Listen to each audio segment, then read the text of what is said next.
So, Conrad, Merry Christmas. Happy Christmas. How are you? I am super festive, as you can see. I see you are as well. Oh, yeah. I don't know how long Ready? this will last, though. It's not very comfortable. Really? I'm toasty warm.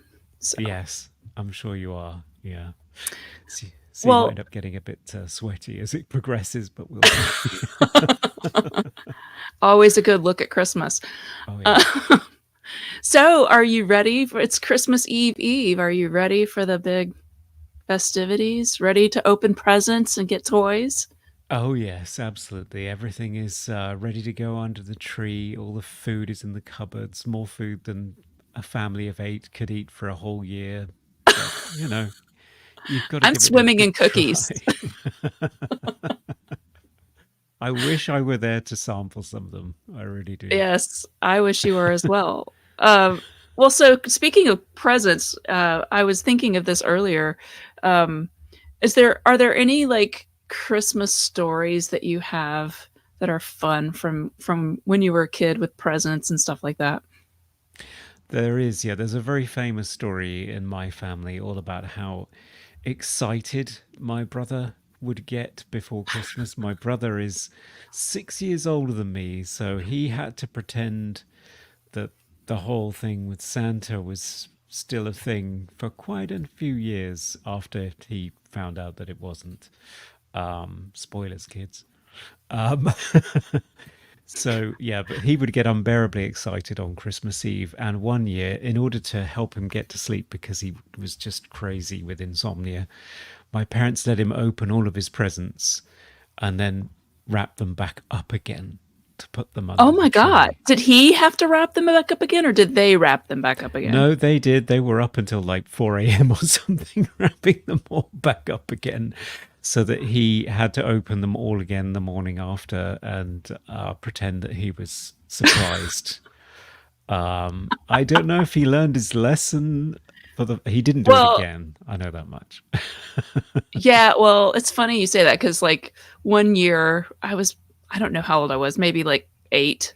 I was just really curious what I was getting as well. And I just like I would take a present from under the tree, stick it under my nightgown, run upstairs with it, meticulously unwrap this thing, like forensically, and see what it was, and then immediately like put the tape back before it lost its stickiness. And my parents never knew. Sorry, mom and dad. And They do now. right. And the thing is that it was a bummer, right? Like on Christmas morning, it was like, yeah, I know what that one is. I want to open this one, you know? Like, so I learned to never do that again. So I don't know if your brother still does that, but I love waiting till absolutely Christmas Day myself. Yeah, I'm the same. I'm a pleasure delayer, so I'm Yeah. quite happy waiting. I have one on Christmas Eve. That's it. You're going to see Yeah. me coughing. Hopefully you won't hear it. I'm going to mute myself, but I still have the cough from my cold. So, you Yeah. know, anyway, Merry Christmas. Yes. Well, so we are, as always, so welcome to Dreamland. My name is Melinda, I'm Conrad. and and he's Conrad. And as always, we posted our one word clue online in advance, and a lovely image, and we asked people to guess the topic for today. Um, that word was transmogrify, which means to transform in a surprising or magical manner. So, seems fitting for this time of year. Oh yeah. We had some good guesses. Silver Age Scott says, "I guess it's either movies with transformation scenes like American Werewolf in London or The Thing, or The Collected Adventures of Calvin and Hobbes." Now, I saw a bunch of people saying Calvin and Hobbes, and I can't figure out why. Is there something in this image that looks like Calvin and Hobbes, or is the word somehow related to Calvin and Hobbes, and I just am not getting the reference? I don't know. I mean, I'm not that familiar with Calvin and Hobbes as a property, so I'm not getting it. Maybe people can tell us in the comments what that's about. Okay. Jeremy Kerr says, I've yet to guess right on one of these, but that would have made one hell of a typo negative album cover, which I love. And then I feel like Conan the Librarian, also known as KBA, got the closest. And he said, inanimate humanoid objects coming to life, Pinocchio, Ted, that one with Michael Keaton as a snowman. So that's pretty close. Ooh, It's pretty that is close. pretty close. Yeah, Snowman coming to life. We're Yeah, getting there. we Yeah. are getting there. So our actual topic this month is death, the true meaning of Christmas. And that's kind of me just being morbid. We're not really specifically talking about death, but um, I think it's more like these Christmas specials are very weird, and in some way they are all sort of metaphors for death, which is a weird choice to make for a child's holiday special. So, um, but anyway, let's get into it. So, the winter solstice, which is, this time of year, late December, it's the season of death and rebirth, renewal, transformation, and bringing light to the darkness. The sun dies and is reborn, and many religions have sons who die and are reborn. The birth often taking place at this time of the year. So that's including like Horus, Apollo, Dionysus, Mithra, and Jesus. The trees are also dying and they get reborn in the spring. So it is a season of death. So we see it all around us, and it does make sense that it would be reflected in stories that are set at this time of the year. Mm-hmm. So Rankin-Bass created the iconic Rudolph the Red-Nosed Reindeer special in 1964. So I don't know if this was as big over there, Conrad, but over here, I think it's a staple for almost all American children. Did you come across this? Not at all. And I have a funny feeling that Rankin-Bass did not make it to these shores. I could Ah, be wrong. Other Brits in the comments shout out if I'm wrong about this, but I don't remember seeing any of them on UK TV. interesting. Mm. Yeah, so 64 was the Rudolph, which is on the left, and then of course Frosty the Snowman in 1969, which was an animated. It wasn't the stop motion that we're so used to seeing in our Christmas specials from Rankin-Bass.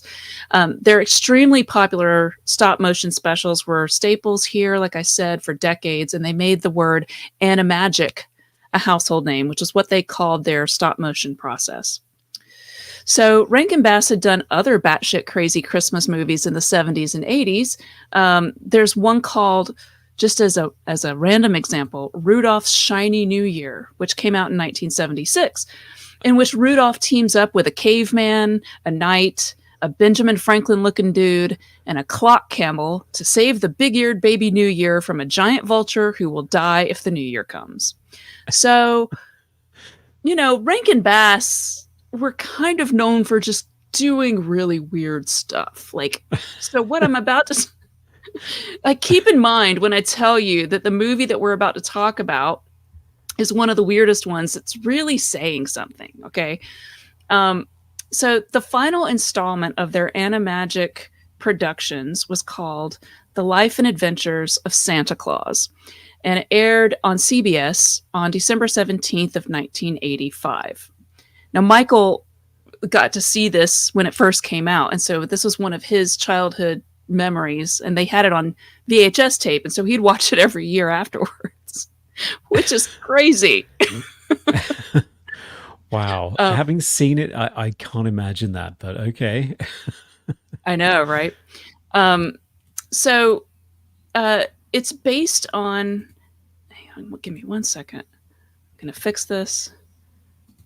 Here we go. It is based on the book by L. Frank Baum, the author of The Wonderful Wizard of Oz, called The Life and Adventures of Santa Claus. And it's pretty loosely faithful to the book. I read through, I skimmed through the book, and it's not completely different. So it's pretty much that crazy.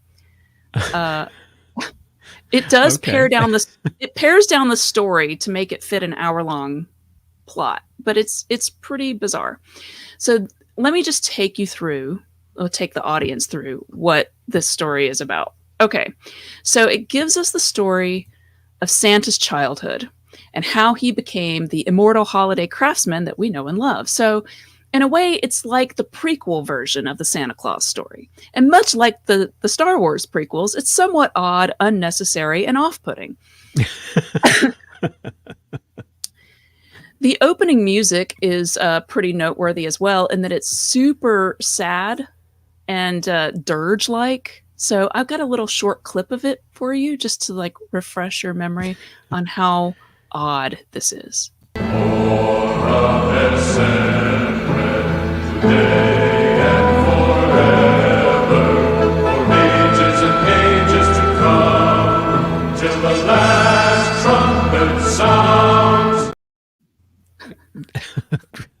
Merry Christmas, everyone. Yeah. So the narrator is also this really cool, super pagany antler druid character named the Great Ack. Which I'm There he is. cosplaying as today. I love it.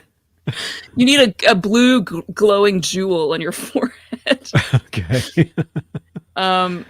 So apparently Santa in this story is somewhat like Moses in that he is a foundling baby, and he gets rescued by the Great Ack. But Ack, much like many parents in the 80s, was not wanting to be tied down to being a full-time caregiver. So he did what any logical person would do. He gave the baby to a lion. And so Yeah. the lion's name is Shiegra, which really does sound like she could be a Thundercat. And that's ironic because the Thundercats actors voiced a whole lot of these characters, which, you know, obviously that makes sense, right? Because Rankin-Bass did the Thundercats. So there's just a lot of overlap there. Oh. Yeah. So this fairy who lives there in this realm of immortal beings,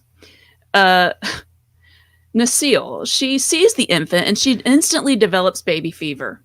So she decides she's going to kidnap the baby, and then Ack decides to let them share custody. The fairy and the lion would just share custody, which basically is like, here's your reward for kidnapping. You get to be a mom. Because she's like, I desperately need to be a mom, but we don't have babies here in the land of immortal beings. And you know what's great is that they never explain how a mortal got to the realm of immortal beings. But that's just a story for another time. So, all right. So in the book, that is exactly what happens as well. But the lion was going to eat the baby first, which is a kind of a fun extra little part. So, the fairies, I just want to point out really quickly that the fairies in this movie somehow remind me of these dolls called rose petal place dolls. And if you look at, like, they got the big bouffant hair, they've got the jewel right there in the center of the forehead, they've got the fluffy sleeves at the top, and the flower petal skirts. I mean, it's really very close. So It is, yeah. You sure this isn't merchandise? It does look like it, doesn't it? It does. All right. So when Claus is about 10, Ack takes Claus on a Superman flight to the mortal world because Ack is like, you need to see how mortals live, and it really sucks. So he's like, hey, humans suck. You're a human. You need to understand how much humans suck. So he sees all these starving children who are like serfs, you know, and their overseers are like really mean and deny them food. And then Ack takes him to a castle where he sees how like really rich people live and how they don't want to share what they have. And it kind of reminds me of when I was about the same age and my dad took me to the bad side of town to show me how, you know, if I didn't apply myself in school, I'd be living in a trailer park when I grew up. It's kind of like that, except Nice. I wasn't like a goat. Like, because in this, as you can see in the image, they're like invisible. So it's kind of like the ghost of Christmas past, you know, you get to like go through and see, but they can't see you back. Anyway, following these scenes, Conrad, I'm sure you'll remember from when we watched this, There were also these two other scenes which were just super awkward. One one is, this scene where these, I assume, Japanese children are learning how to fight. Um, Hmm. and he thinks that's terrible, Claus does. And then it also then cuts to the Middle East with this super stereotypical music cue and these two starving children who are begging on the streets. Yeah. Um, I believe that was the so portion where I shouted out loud, Durka, Durka, Durka. it's real bad. It is. Anyway, so so after this, Ack decides that Klaus needs to live among his own people after showing him how terrible it is. And so Klaus, along with Shiegra and this other really annoying character, they go to the Laughing Valley. It's also called Ho Ha Ho. You see where they're going with this, right? It's on brand. It's really on the nose. So he's the sound imp that's with him is named Tingler. So that's not great. Mm. Anyway, he starts making toys for the children based on this little kitten that gets sent to him. And much like the modern internet, his first toy goes viral because it's a cat. And you know how everybody loves cats. So everybody except for these other creatures, these evil creatures called the Aguas. So they're these evil creatures, and they influence children to do bad things. They hate Claus because he makes kids happy, and apparently, with their logic, happy kids don't do bad things. So they employ some standard mafia tactics, and they send a warning by throwing a rock through his window with a note attached to it. Standard Santa Claus Christmas stuff. That if he doesn't stop giving the kids toys, they're gonna come for him. Yeah. Nice And toy then, shop. Would be a shame if anything happened to it. That kind of situation. yeah, exactly. So then they stop him on the road and decide they're going to kidnap him because he's disobeying them and continuing to deliver toys in spite of their warnings. But his friends help him escape from this giant snake monster and a human-sized tarantula that's in this cave where he's. And all I could think when I'm watching this is kidnap the Sandy Claus, put him in a box. Like, that's all I can think of. Yep. So at this point, with the back and forth and the constant bullying of Santa, the Great Ack intercedes and tells the Aguas to stand down. But King Agua was like, no. And he's decided that this is the hill he's going to die on. So he escalates and he declares war on the Immortals, which was like, wow, that escalated quickly. So the Immortals just decide that they're going to totally murder the Aguas. And I have a quick clip of that just to show you what that looks like.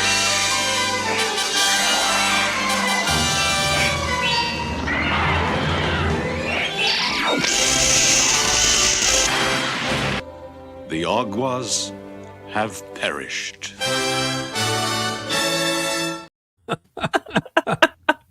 Merry Christmas. Merry Christmas, everyone.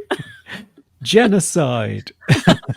Yay. They had it coming though, so it makes it okay.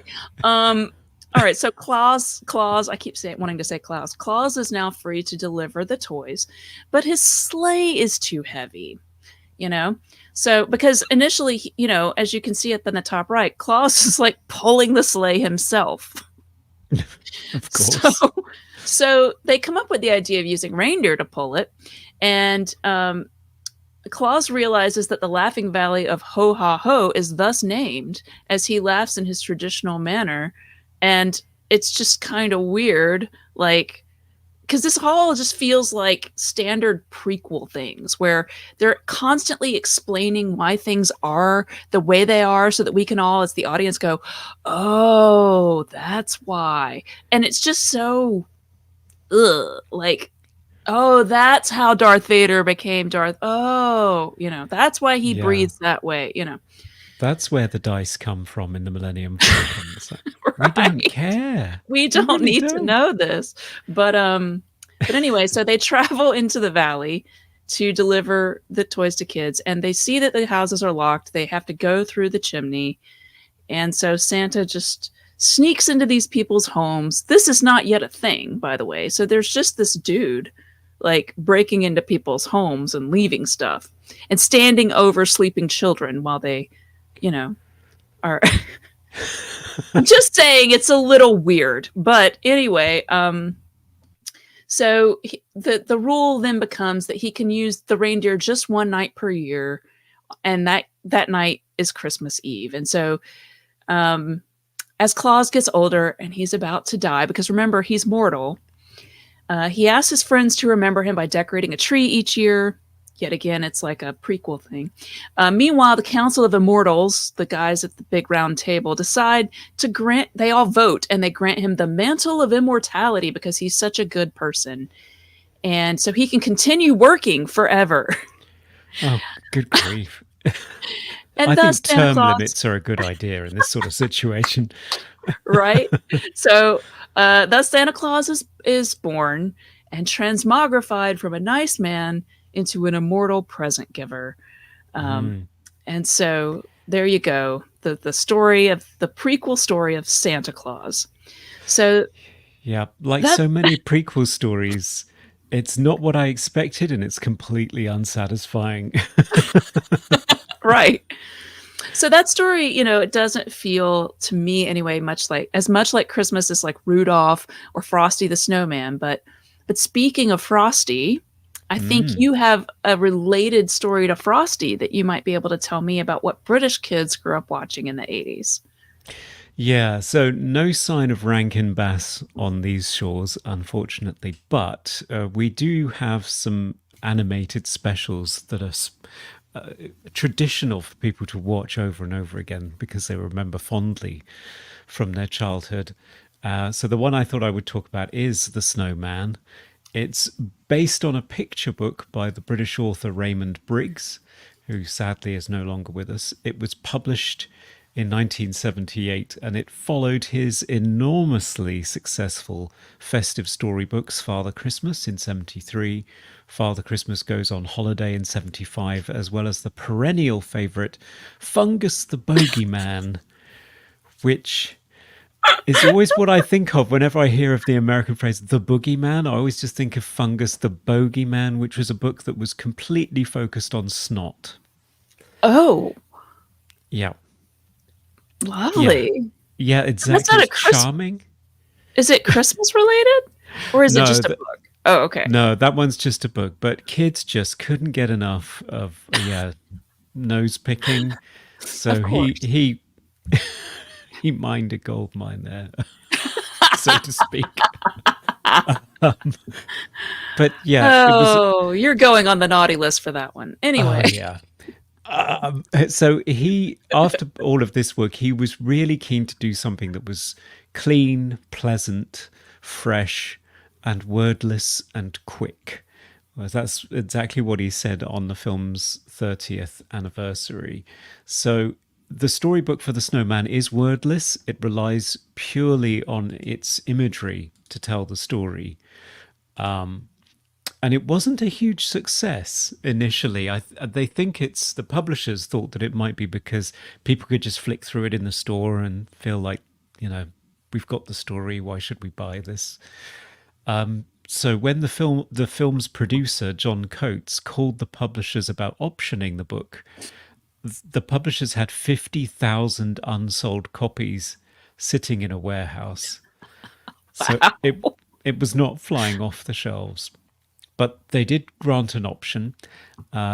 So the producer, John Coates, he got his lead animators, Hilary Ordus and Joanna Harrison, to assemble an animatic of the short. And they did it just by cutting up several copies of the book and expanding upon the story because it wasn't quite long enough for a half-hour Mhm. animated short. The story that they came up with is simplicity itself. A young white British boy wakes up. Is there any other kind? I Wakes up mean, one morning. kind of redundant, but Yeah. okay. He wakes up during the holiday season to discover that it snowed, and he builds a snowman that at midnight that night comes to life. The pair quickly bond. Whilst exploring and playing in the boy's house, they play dress up and dancing, as well as terrorizing the surrounding countryside on a motorcycle joyride, Mm. which was an addition to the story made by animator Hilary Ordus, who was a keen motorcyclist, it turned out. But of course, the most memorable sequence in the film comes when the snowman reveals he can fly, and he takes the boy on a magical flight through the snowfall to He the kind of North buried the Pole. lead there. Yeah, he did. Yeah, just hours of dressing up in wigs and things, and then all of a sudden, oh yeah, I can fly too. Yeah, and it turns out that every year the snowmen gather at the North Pole to have a party, and he's able to join in and meet Santa Claus, plucked from the Father Christmas books from Raymond Briggs's back catalogue, and he even manages to get his Christmas present early, which is a little bit cheeky. Turns out to be a scarf. And then they Uh-huh. fly home and they have a warm hug before the boy goes to bed. But this being a British animated film from the 80s, of course, the ending is just heart-wrenchingly sad. Of Uh, course it the is. the boy wakes up in the morning and runs eagerly outside to be with his friend and discovers that the snowman has melted. So that's right, the last image of the film as the credits begin to roll is a grief stricken boy kneeling over the molten remains of his dead friend, clutching the scarf that turned out to be the present as the last lingering proof of their all too brief time together. So, Merry Christmas. Merry Christmas. Yes. Now, I've read a lot of Hooray. people saying that this, the reason that it's become a perennial favorite, particularly in British culture, is because it captures this sort of melancholy undertone to Christmas, something about this magical time that you can't hold on to as an adult. I don't know, but whatever. That's not what you're taking from it as a kid, though, right? Like, No, it's just gutting, absolutely gutting. In any case, Coates showed the animatic to the fledgling new TV station, Channel 4. This is at a time in the UK when we had three, count them, three broadcast TV channels. wow. But in Very fancy. 1982, a new one was due to launch in November, and they wanted a Christmas special for their first ever Christmas lineup, and The Snowman became it. The film is directed by Diane Jackson, who'd worked on the Beatles' 1968 live action and animated right. fantasy, Yellow Submarine. Oh, God, I see something when the wind blows. Yes. And as she had never led a project of this scale before, the American director and animator Jimmy Murakami was brought on board as the supervising director. Murakami later directed the feature-length animation of Raymond Briggs's When the Wind Blows, which we have covered on a previous episode, and you enjoyed it so much. It's so great. Yeah. I still think about it a lot, actually. Yes, it's you It's think the end of haunting. the snowman is yeah, sad. Watching two elderly people slowly die in a nuclear holocaust is a really good time. Yeah. It's a great holiday animation situation. Yeah. Yeah. Don't watch that at Christmas for sure. No, please don't. Definitely not.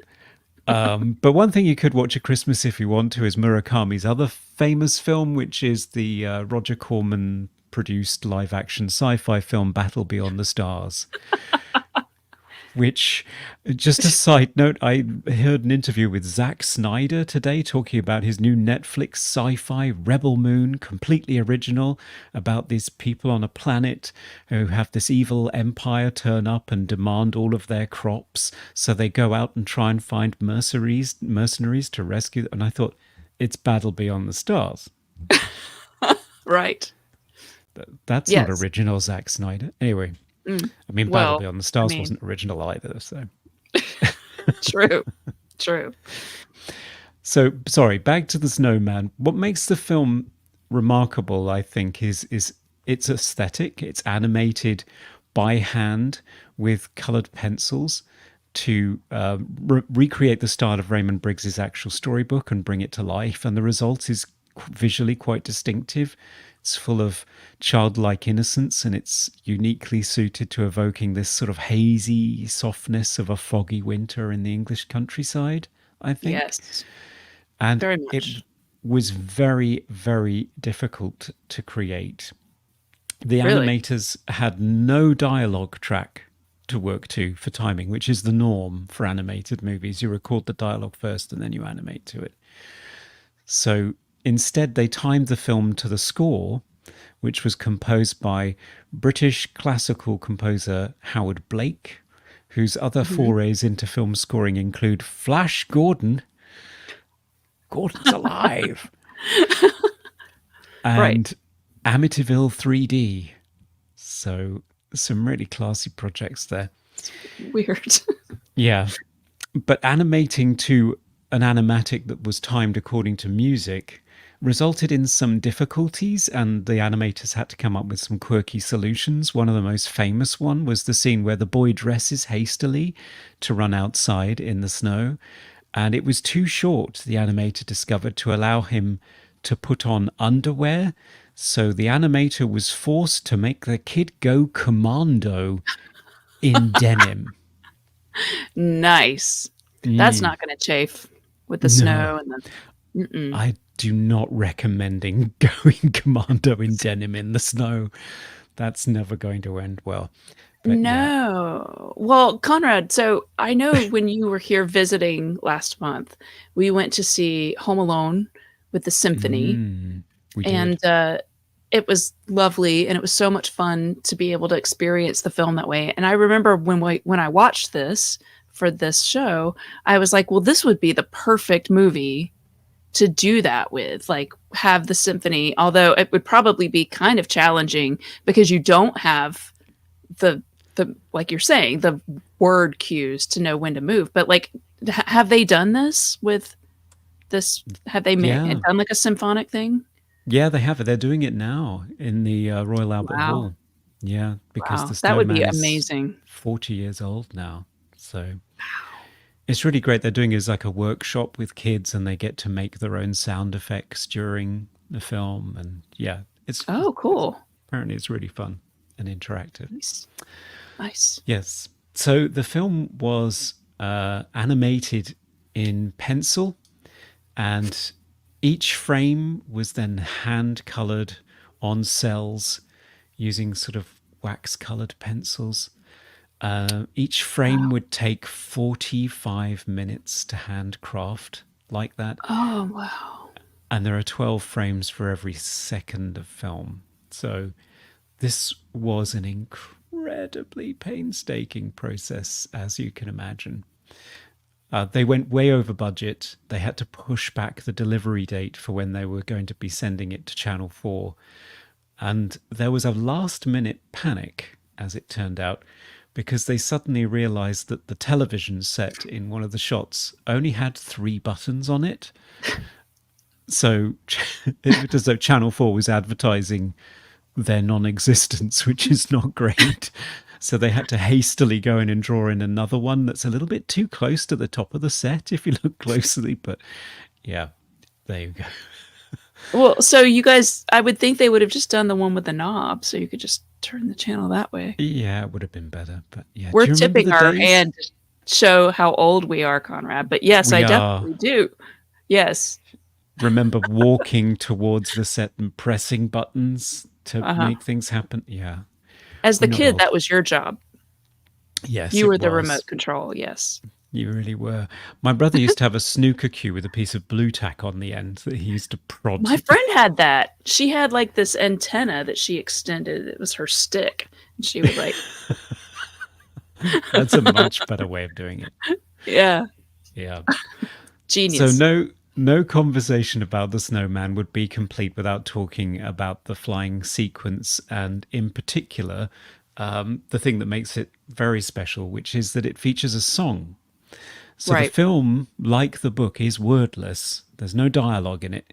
It's all just music, except for the song, which they really ummed and ahed about. They weren't sure whether to do it or not. But the resulting song, Walking in the Air, which plays during the euphoric flight, is really quite magical. You'll be forgiven for thinking that it was performed by Aled Jones, the Welsh choir boy who got to number 5 in the UK charts when his cover of the song was released as a single in 1985, 3 years after The Snowman premiered on Channel 4. Even Channel 4 continuity announcers sometimes make this mistake when they're introducing the film on Christmas Oh, Day or no. Christmas Eve.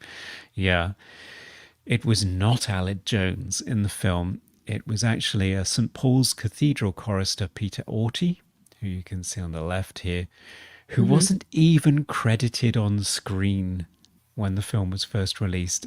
His Just name was added. crazy. I know. His name was added when the film was remastered in 2002. Now, if you ask Mr. Orty about how he feels about the fact that everybody thinks it's Aled Jones singing that song, I can show you what he thinks about it. It wasn't annoying at the time, and 20 years gone, it isn't really annoying either, other than he's probably a lot wealthier than I am. Wow. Yeah, sorry, Peter. I think Aled Jones is a bit wealthier than you, because he went on to Yeah. become a TV presenter and sort of popular entertainer. Whereas Mr. Orty is still he's a tenor now. Obviously, his voice has dropped somewhat. Well, yeah, I would hope so. So he's still performing in the music world, but yeah, he's not Aled Jones. I can't remember the name of the group that it is, but, like, there's a version of that song that's, like, on YouTube that I think I sent to you, and it's this choir that I wish I Oh could. yeah, it's Libera, isn't it? Yeah. Yes, yes, and so their version of "Walking in the Air" is my favorite. I listen to it every Christmas. The kid singing that is just stunning to me, so it's a lovely song. It's super depressing, though. Like, again, it's sort of that dirge-like, sad, like, melancholy, which I love, and I think as an adult really works for Christmas, but, it's not what you're used to. It's not like the Who's down in Whoville, like the Grinch type happy stuff. It's Yeah, no, it's a beautiful tune though, and very difficult to beat, which I will come on to in a little while. So it was originally broadcast at 6:15 on Boxing Day 1982 on Channel 4. It was a hit. It received an Oscar nomination for the Best Animated Short and won a BAFTA for Best Children's Program that year.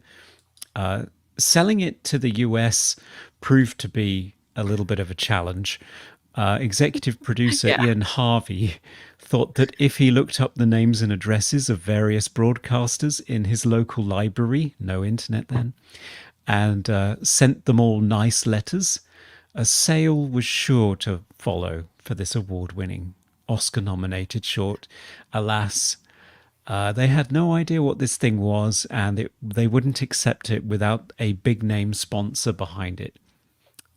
Enter David Bowie, who was working with the same team on When the Wind Blows in 1984. He provided them with a song, Right. and kindly agreed to film an introduction for the film, which secured some sales. No major network in the US picked it up, though, but several channels did show it.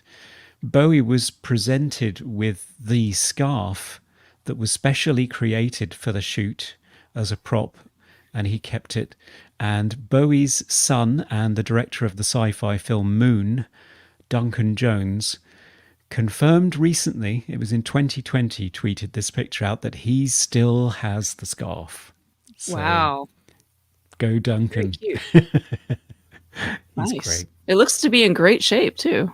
Yeah, it does. Yeah, it's been locked away carefully. Hmm. In terms of the film's legacy, it's shown here in the UK. I mean, it's. I'm sure it's on tomorrow or Christmas Day. It's shown every year. Right. There was a stage version that was first produced in 1986. It's running in London now. And to mark the 30th anniversary, they did a sequel in 2012 called The Snowman and the Snow Dog. It's it's essentially the same, and Raymond Briggs did not write it, and he was not all that keen on the idea of doing a sequel, to be honest. Right. But it's the same story, beat for beat, pretty much, but just with the addition of a dog made out of some leftover snow. And it turns out that Father Christmas's gift to the boy, still a white kid, is a dog collar. And when he puts the dog collar on the snow dog turns into a real dog.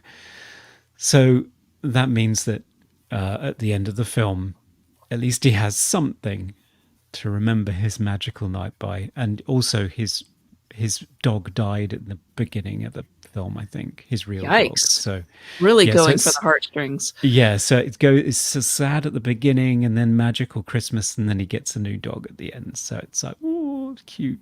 But I mean, it's basically the same story. It has a happier ending for the snowflake generation, pun intended. It also has an utterly forgettable song during the flying sequence by a guy called Andy Burrows, which is not a patch on Walking in the Air. No choir boys are going to be fighting over that one. In terms of, I mentioned the sales did not go well in the US. It did go very well in Japan, though, and they're really big on merchandise in Japan, apparently, especially bathroom stuff for some reason. So it sells like hotcakes. Yeah, Wow. no idea why. No idea why. Yeah, that's odd. It's odd. But Yeah. I mean, what do I know? I love KBA's suggestion. What if he put the collar on the snowman? I think that's a whole dom sub situation. Well, Jason says, what if the boy wears the collar? Does he become a werewolf? Now that's the version I would have wanted to see. That 100%, I would be watching it right now. Oh yeah, yeah. Yeah.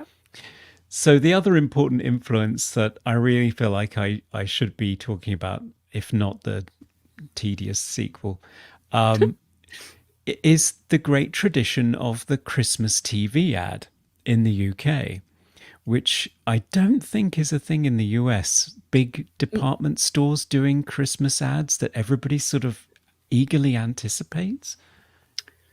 I mean, nothing's coming to my mind. I think you've mentioned this to me before, and you know, the only time that companies are vying for ad space and showing off their commercials here is the Super Bowl. Like that's Right. But like at Christmas, like I remember the Coca-Cola commercials at Christmas that was, you know, with the polar bears and stuff. But Oh yeah. that's kind of it. Like maybe someone can correct me if I'm wrong, but I can't think of anything. No.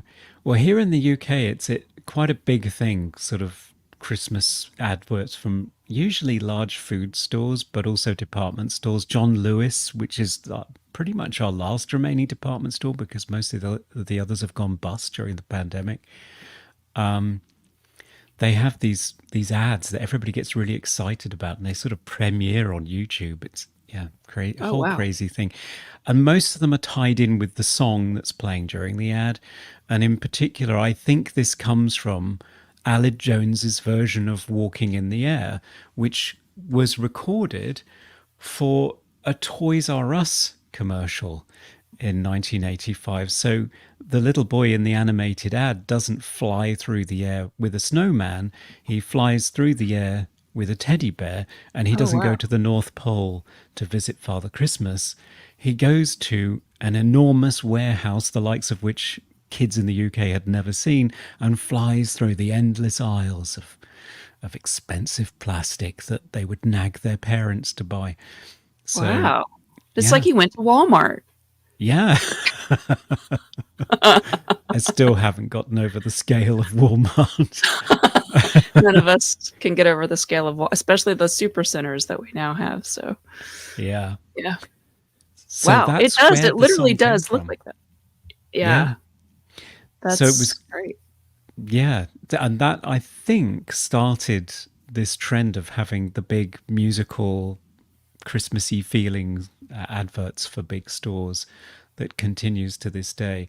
And in particular, one of the John Lewis ones, John Lewis always has this combination of some really heartfelt, tear-jerking, warm, fuzzy feeling Christmas tale set to like a piano and strings rendition of an older song Yeah, sure. voiced by a whispery lady. Of course. It's always the same. They sort of Tori Amos it up, I think you call it. And Yes. Yes. my favorite was 2012's ad, it's just called The Journey, with Gabrielle Aplin's take on Frankie Goes to Hollywood's The Power of Love, soaring over images of a snowman's heroic journey to fetch the perfect present for his snow lady friend, which, turns out to be a hat and scarf and gloves. And the song was the first from a Christmas ad to go to #1 in the UK for Christmas. Wow. And if you haven't seen it, particularly people in the US who just do not know this Christmas ad thing, I challenge you to watch it and not cry because it's really I will be good. watching this as soon as this is over because I know you can't play it because of the song stuff. Yeah, Copyright. we'll get flagged. But honestly, instantly. Good luck getting through that with dry eyes. But yeah. Yes. Oh, well, I will check So, that yeah. out. I love a good commercial cry. Nothing's better than a commercial cry. Yeah, or trailers. Trailers often make me cry. I think they just press buttons. It's Yeah, for sure. Like One they're of those things. picking these very dramatic moments and yeah. yeah. Okay. But yeah, that whole tradition, I believe, started with Toys R Us and Walking in the Air and the Snowman. And, Right. And I think that's apt because when you think of Christmas, you think of toys. I do. There's one movie that I think really captures the world of toys better than any other. And I'm sure you know the one that I'm talking about. But I'll give you some synopsis points for you. In it, we learn that toys secretly come to life when humans are not around. The main character is nostalgic for the time when he was the child's favorite toy and feels very threatened by the prospect of the arrival of a new toy as a gift. When the new toy comes, it turns out that it's from a science fiction range of toys, and the silly toy thinks that they are the real character from the sci-fi property. And at one point, the lead character has to sort of shout at this toy, "You are a toy," and it's really funny. And the main plot of the story is that the toys have to mount a daring mission to rescue a toy that's been stranded outside the playroom while avoiding being spotted by the humans, which would have terrible, terrible consequences.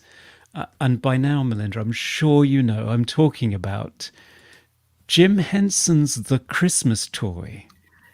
Yeah. I mean, that's definitely what I was thinking of the whole time that you were talking. Was this movie. Certainly no other movie is like that. No, At all. completely original. Yeah. Yeah. So the Christmas Toy, it aired on December 6th of 1986. It is the penultimate Christmas special produced by the Jim Henson Company during his lifetime.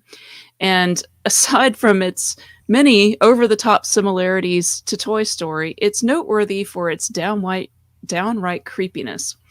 And that's not just due to the terrifying face of one of the characters, the doll character, which I'll talk about more on that in a moment. But so at the beginning of this movie, we meet a large group of toys in the toy room. And it's actually in a child's playroom. It doesn't seem like it's a bedroom. So these are rich white kids who are rich enough to have like an entire room just for their toys. Uh, and the cast of characters of all the toys have an amazing overlap with Toy Story, as you sort of noted. So I'm going to sort of walk you through how they're similar. So first up, we have Rugby, who is the supplanted main character toy, Rugby the Tiger, who is very much like Woody in Toy Story in his sort of self-assuredness that he is Mr. Popularity with the kid, the main kid of the household, and that he will always be the number one toy. You have Apple, who is very similar to Jessie in that she's got great big giant eyes and red hair, and she's wiser. Like, she has that wisdom of like that Woody doesn't seem to have. She has the ability to kind of put things into context, and she sort of grounds the other characters a little bit. Yeah. You have the new toy, which is Meteora. She is this flashy new space themed toy who doesn't know she's a toy, and she immediately, upon being opened by the other toys, she starts attacking them and fighting with them because she's a warrior, and so that's what she does. You have Barbie, who looks remarkably similar to Bo Peep. In this scene, she's dressed up as little Bo Peep. Yes. She changes costumes throughout the show, but it's just noteworthy.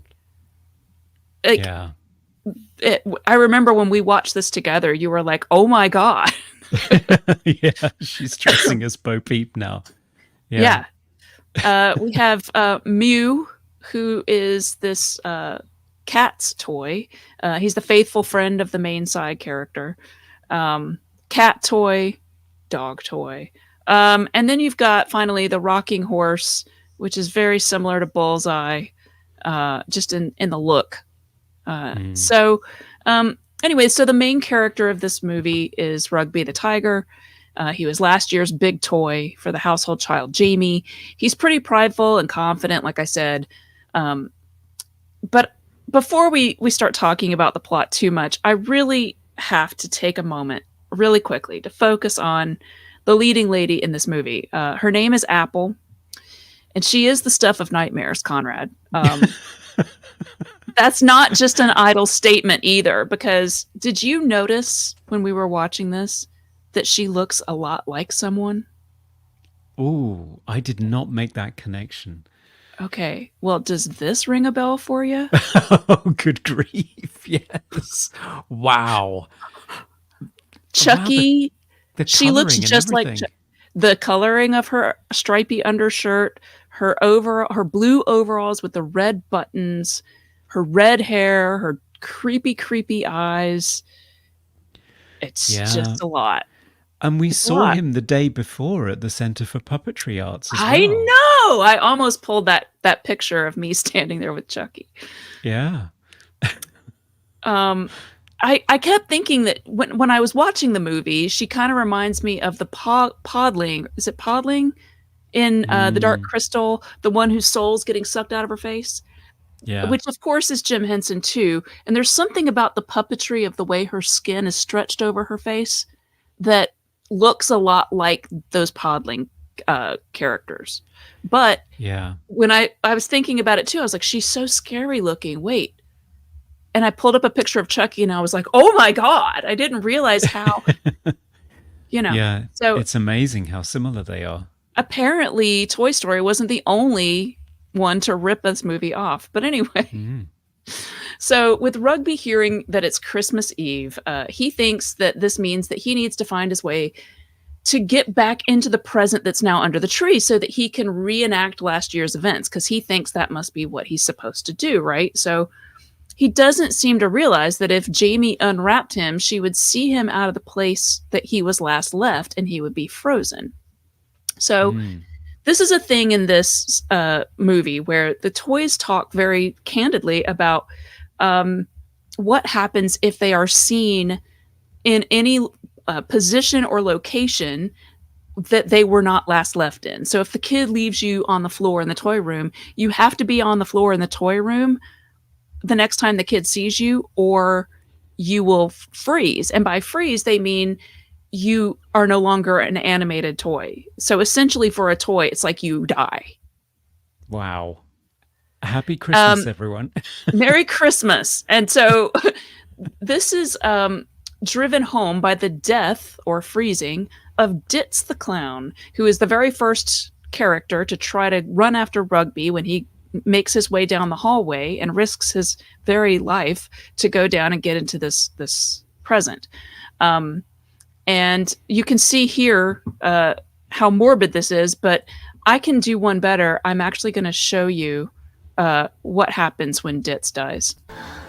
Oh, poor Ditz, frozen forever. That's horrible.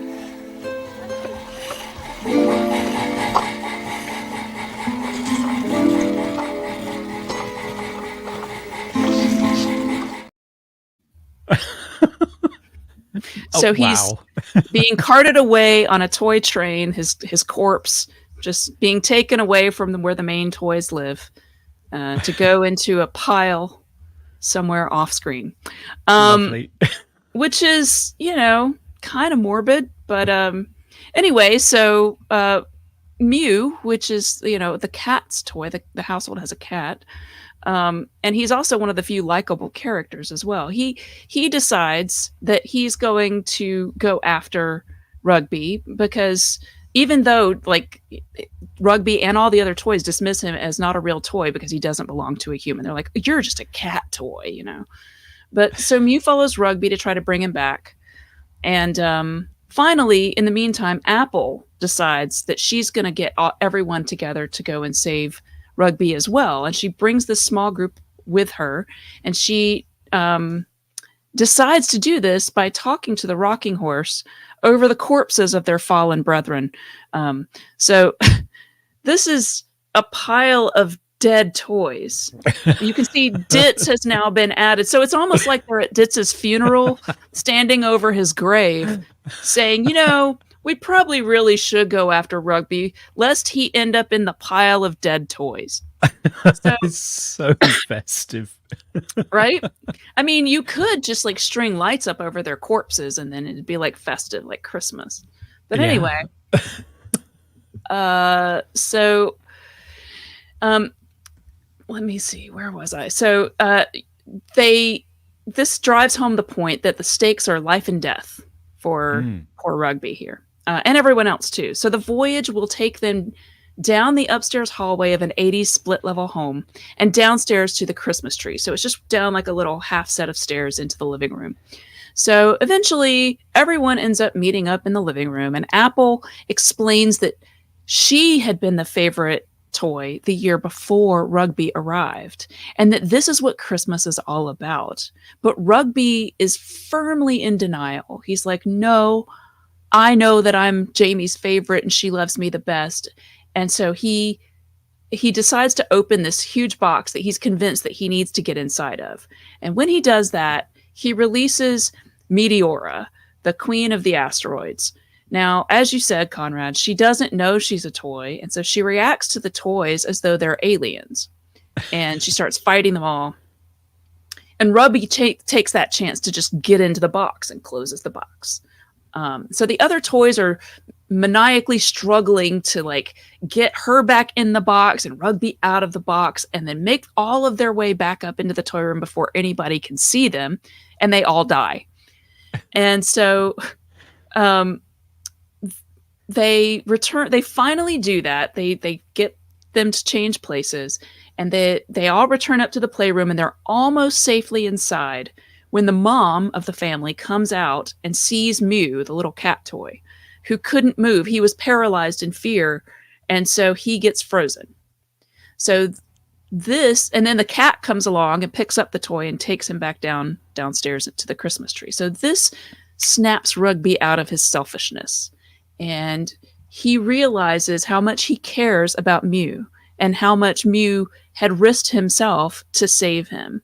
And so he goes, for whatever reason, goes back down, I guess, to retrieve his corpse, which would be bad, right? Because I guess there's not really any loss now because he's already dead. So he goes down and he like he's standing by Mew, who is, dead. And he's laying there and he's talking about how, he sings him the song about friendship and how he loves him. And that brings Mew back to life. Oh, wow. Conrad, like the magic of Christmas and the magic of love, friendship brings him back to life. And then Mew describes what the other side is like. And I think this is one of the most memorable moments of the entire special. So let's learn about what the afterlife is like. I was someplace else, but it was like no place. And it was very dark and cold. But something must have happened.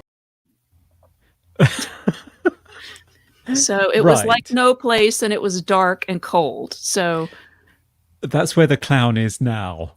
that's where the clown is, along with all the other dead toys. Yeah, so unless they hurriedly go upstairs and start singing quite violently about how much they love all of these other toys, they are suspended in purgatory forever. Right. Nice. So Merry Christmas, everyone. Merry Christmas! Is there anything more festive? So with their new knowledge, they make their way back upstairs and they revive all the dead toys, raising them with song like a chant, summoning a zombie troop. Oh, lovely. And here they are waking up from their purgatory deaths. And the last scene shows Jamie coming in for one last look at her new toy. She said she loves her just like she loves all her toys. And then she says she loves Apple and Rugby. And so they seem to then make peace with the fact that this is the circle of life, right? Like this is just what happens. And then, Kermit comes in and he joins the crew for the last song because you need that star power to make it, sell.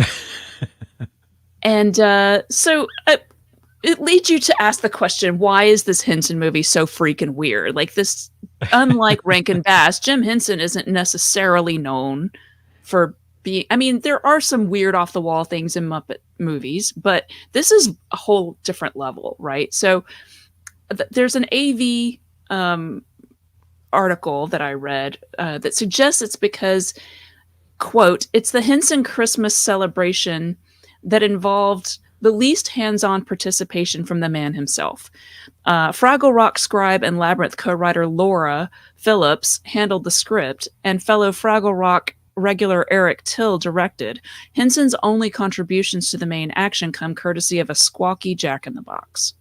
Oh. So you can see, some behind-the-scenes stuff here, and that Jim Henson was kind of around, but remember, this was produced at the end of '86, so this had been when the year that like Labyrinth had premiered and it hadn't actually done very well at the box office. And then there were the two TV shows, The Tale of the Bunny Picnic and The Storyteller, which we've also talked about, Conrad. So it seems like Henson's attention was pulled probably to these other projects a little more. And he was kind of leaving these other Fraggle Rock folks to sort of do this. And they just kind of took it into this kind of crazy direction. In 1994, 1 year before Pixar's Toy Story came out, there was a TV series based on the Christmas toy that aired on the Disney Channel called the Jim Henson's Secret Life of Toys. So this series depicts the further adventures of Rugby. He has a new playroom and new children, Penny and Simon, and their playtime affects how the toys' situations setting and situations are in the children's absence. And so they've added this thing for the toys' safety. They have a code called the no-no, a set of no-nos that they have. And they usually end up breaking one of those rules by accident, and then they have to work together to figure out how to get over it. So they've redesigned Apple here because they must have realized how uncanny valley she was. Like she's much more of a rag doll here. Yeah, It looks like they freakishly unsettling. Yes. And then they also look like they've redesigned the horse from like a stuffed plush rocking horse to more of like a wooden looking rocking horse with yarn hair. Mm, But yeah, so uh Pixar, like what were you doing, guys? Like yeah. I just It was freakish. So I had never heard of this. So this yeah, is quite a unique experience working on this episode of Dreamland, because this is the only one where we've actually been in the same room working on the episode together. right. And we watched both of these specials. We didn't watch the Snowman because we've both seen it before. But this one was completely new to me, as was the Rankin-Bass. Mhm. I mean, both just completely crazy. But with this one, just disturbingly point by point similar to Pixar's Toy Story. So I'm shocked that Jim Henson's company didn't pick up the phone to their lawyers. But I mean, they're all Yeah, owned by the same Uber conglomerate now, so I guess it doesn't matter. right. Good point. But back then, I don't think that's true, right? Like Jim Henson still had its own production company, at least for a little Mm, while longer. yeah, I don't know. Very weird. Very very weird. weird. This was one of those another one that Michael mentioned to me. I'd never even heard of this. It was, aired the one time and I guess he happened to see it when it came out. And then when Toy Story came out, because he taped it and watched it again and again. And so when Toy Story came out, he was like, whoa, Yeah. instantly it jumps out at you. Oh, I'll So bet. Because, I mean, we were pointing out things as we were going along and we just couldn't believe how similar it was. right. Yeah. Yeah. Crazy. So I mean, of these three, like I think the only one that I would say is really in my opinion, a great movie is The Snowman. It's a beautiful movie. The animation, the music, it's all gorgeous. The other two are just really, really odd. Yeah. Yeah. They're Really both on strange Amazon curios. Prime. Both of the other two are on Amazon Prime in the US right now. So if you're really curious and you're feeling festive, it's Christmas and you're looking for something weird to watch, get it on there. Watch it, Yeah. experience it for yourself. Share it with your children.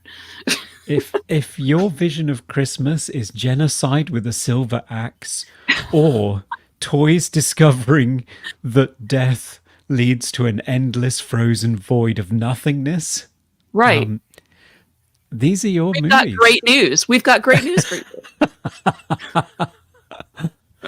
Oh, it's wonderful. It But is. I really enjoyed discovering them for the first time. They are very Did much of their time, and yeah, special. absolutely. And it was really fun being able to watch them together, like you said. Yeah. Really very cool. Um, so I guess that pretty much I don't think we have super chat. Oh no, I do have one. So let me just take this guy down. So Scuba Pete says, if a magic snowman asks, you want to see my carrot? Just say no. I think that's always good advice. For sure.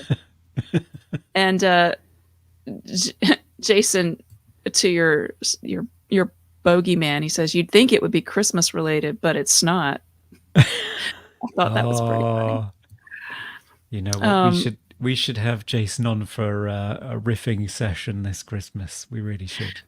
Well, I think what we're going to do is our Christmas Day live stream that we do every year is going to be a gaming session this year. So we're going to be doing trivia and we're going to be doing riff tracks.